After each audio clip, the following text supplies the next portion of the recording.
Welcome to the TenakaKaiSan's History of Warfare channel. This episode will delve into the details of a facet of war. This category of documentary is aptly called TenakaKaiSan's Warfare by Numbers, and this episode is titled The Untimely Entwicklung. When I say Entwicklung, most people will reply with a scratch of the head. Translated from German, Entwicklung simply means development. The Entwicklung plan, also known as the ESeries, was the late war tank development program tabled by the Germans in World War II. One thing is certain, the German panzers, English for tank, were excellent vehicles of war, especially the Panzer models 4 to 6. Their tanks were well armored, well armed, and were the bane of the Allies from 1939 through to 1945. However, the German tanks that were fielded were complex and highly engineered. They made design choices that meant, one-on-one, the tank would most likely win a confrontation with any comparable to Allied tanks. Unfortunately, the German tanks were over-engineered. This dilemma of over-engineering manifested itself as the fortunes of war swung against the Germans. Number 1. The construction of each Panzer V, 6, or 6B took much longer than a contemporary Allied tank, so the Germans could not hope to manufacture tanks at the rate of the Allies. 2. Special machinery and tools were needed with well-trained builders. 3. Each tank model had specific parts that could only be used for that tank model. 4. Overly complex machinery meant that field repairs were more difficult to undertake. Additionally, there were more areas that could fail in the field due to this complexity. Here are some numbers that put the production capacity of the belligerents into stark contrast. In tanks and self-propelled guns, the Germans produced 68,000, whereas the British Empire produced 48,000, the United States produced 108,000, and the USSR produced 120,000.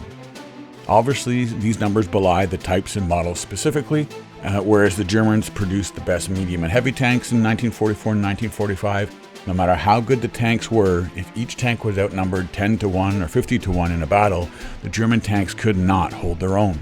A case in point is the T-34. It was an excellent Russian medium tank, but its armor seams were poorly welded, and it couldn't match the armor protection or firepower of a Panther Panzer V. However, the Russians produced more of this one tank model than the Germans produced counting all tank models. 80,000 T-34s were produced versus the, as mentioned, 68,000 German tanks. Russia produced more because they had the industrial advantage, but more importantly, the T-34 was a much simpler design. The Germans thought themselves the master race. Therefore, the master race should only have the best vehicles, regardless of the problems that came with such overly complex designs. Enter the E-series of tanks, or standard panzers. The Germans finally concluded that the tank did not have to be a finely tuned machine where the armor seams and the machinery was perfect. Instead, they decided to develop a range of tanks that were standardized, where parts were the same across many different tank models and types. This would simplify the production of parts, and more importantly, the production of the vehicles themselves. Additionally, certain areas of the vehicles would be simplified to ease repairs in the field. Simpler designs would equate to faster production of more reliable vehicles. The E-series foresaw a vast reduction in the need for drilling and machining of the hulls, further accelerating their production. An example of this simpler concept were the road wheels. Firstly, the road wheels for one E-series tank could be used on most other E-series tanks, and these were the road wheels used in the Tiger II tank, or Panzer 6B. Secondly, the Panzer V, 6, and 6B and other models mainly had a 3-road interleaved road wheel system, an example of which is illustrated. This meant that if the innermost wheel needed repairing or replacing, up to 5 road wheels needed to be removed before the mechanics could get access to the damaged wheel.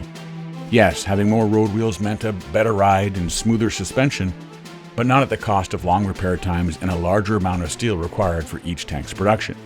For example, Panther tanks had 10 road wheels per side, whereas the heavier E50 replacement would have had 9 road wheels, with only a maximum of 2 needing to be removed to access the third row.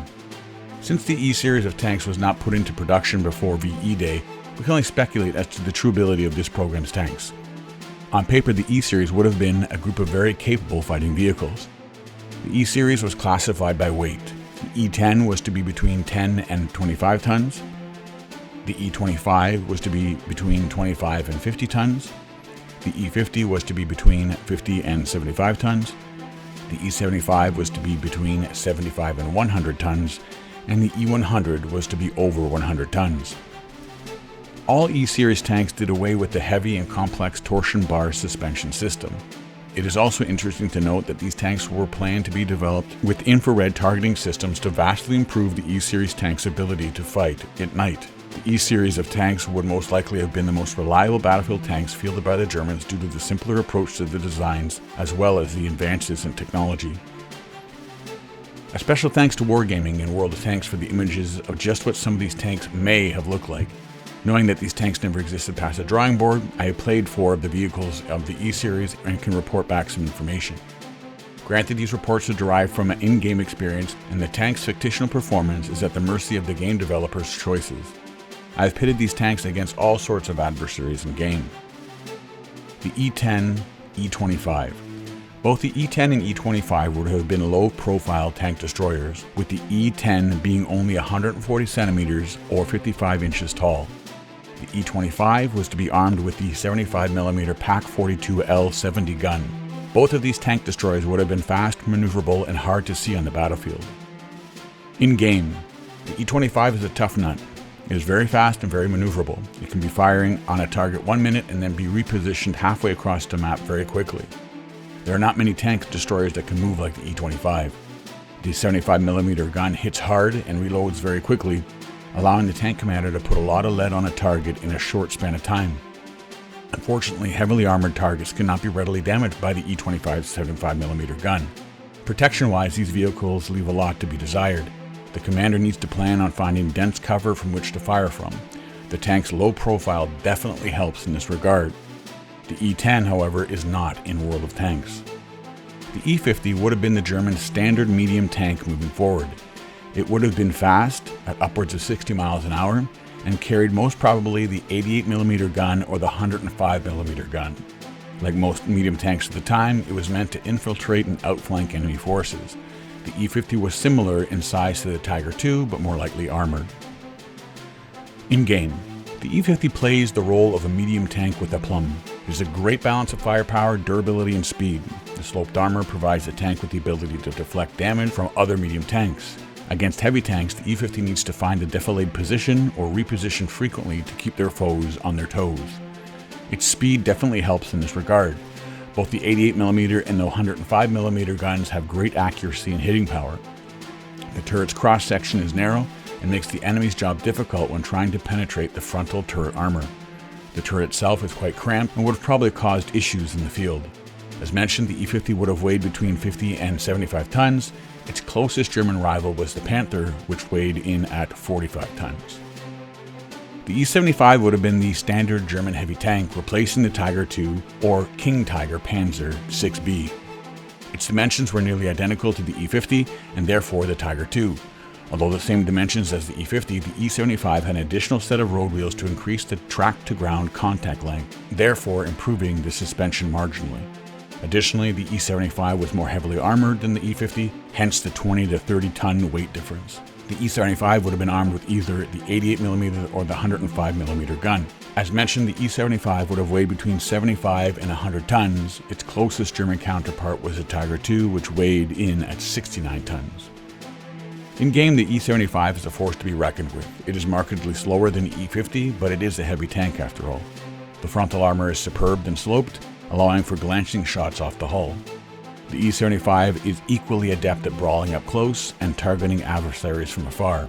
Both the 88mm and 105mm variants can provide devastating fire with a reasonable reload speed. The E-75's turret is large and spacious. E-100 would have been a behemoth. Due to the tank's weight, there are many bridges in Europe that could not have supported it. A super heavy tank, the E-100 was slow and would have been used as a siege breaker.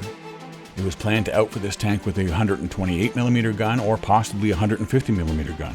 A 150mm gun, or 6 inches, is the same gun diameter that was loaded out on light cruisers of the time. In-game, E-100 is the apex predator in any game. It is a massive gun in either the 128mm or the 150mm variants. Any tank on the receiving end of a 6-inch shell would definitely reel from the hit. The 100 is heavily protected, and any allied tank would have a hard time penetrating its frontal armor or its turret armor. The principal shortcoming of this tank is its sheer size and speed. This tank has a hard time in a tank battle if its flanks are not properly protected. The engine plan for this tank meant that it would have been underpowered, finding hill and berm traversing especially difficult. The sheer weight of this tank meant that it has limited deployment in any type of offensive role, as too many bridges and roads would not support its 100-plus ton weight. As a defensive tool, the E-100 would be a dominating force, with its very presence requiring the Allies to rethink the deployment and tactics of any given battle.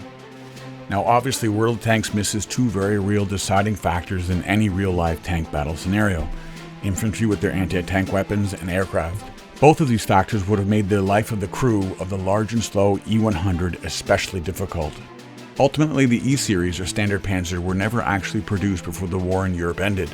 Had the Germans adopted this standardized tank design mindset in, say, 1941 or 1942, the introduction of these tanks would have made a marked impact on the battles that raged across Europe. The ultimate outcome would have been unchanged, German defeat, but thousands more tanks would have been produced to blunt the Allied advance. One thing that is not talked about enough was the manpower shortage that the Germans were facing in late 1944 until the end of the war. Even if they had adopted the E-Series earlier, they would have been hard-pressed to man all those extra tanks competently. There just weren't enough Germans available for tank crew training and deployments. The fighting, especially in the East, had been a horrible surge of attrition that the Germans could never hope to curb. Thank you for watching. If you want to see a specific facet of war covered, then send us an email. If you liked what you watched, then subscribe. If you want to support this channel, then please click the Buy Me a Coffee link in the video description below and support the TenakaKaiSan channel as you see fit. As this episode ends, I'm TenakaKaiSan. I hope you learned something and enjoyed yourself while doing it. War is hell. Let's all take heed not to forget.